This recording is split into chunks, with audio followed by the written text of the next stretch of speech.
All right, I wanted to show some examples of what doesn't work.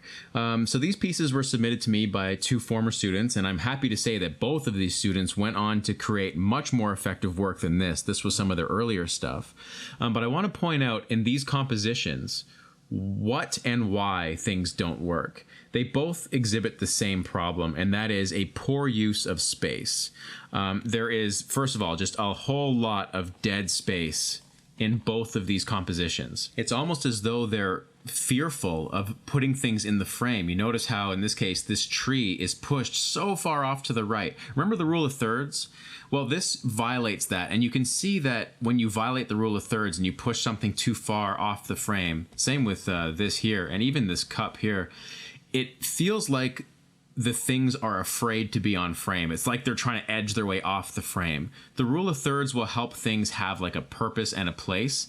So the first thing I would do with this tree is I would put it more in the frame in here. And then the next thing is that these both have, and this is kind of a symptom of poor use of space, is they don't have an effective value design. I'm not getting a sense of big shape, medium shape, small shape that's engaging. Both kind of have only large shapes and medium shapes. Neither of these two pieces have any small shapes to speak of. And you can see what it's doing. It's stilting the composition. It's making it feel just somehow lifeless, as if the picture can't figure out why it exists in the first place. Here's a student piece I found online that is simply lacking a focal point.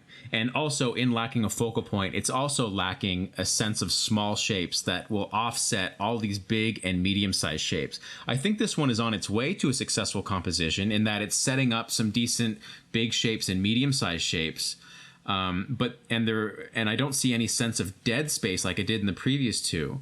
But right now, as it stands, I'm missing a reason to look at this picture. I don't know where the artist wants me to look.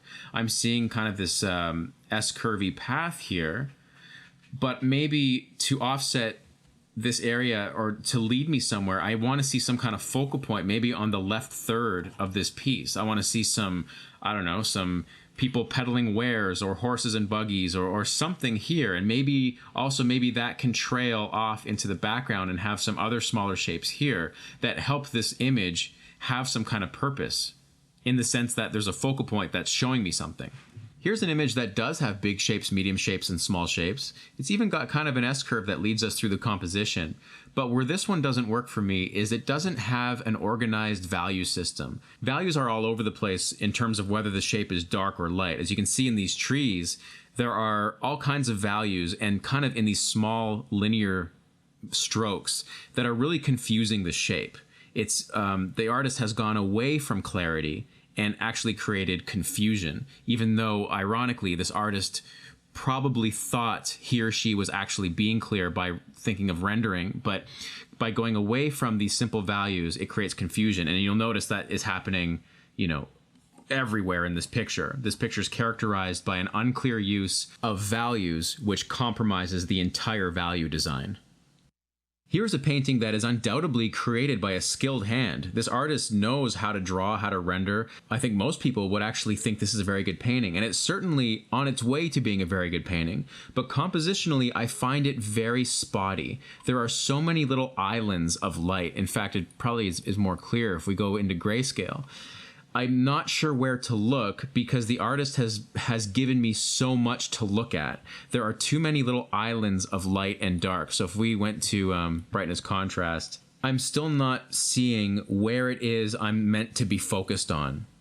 I'm distracted. One part is distracting me from the other, which is distracting me from the other, and it's because there are so many little areas of high contrast that are actually working against the larger read. I'm seeing, in this case, too many small shapes, not enough large shapes.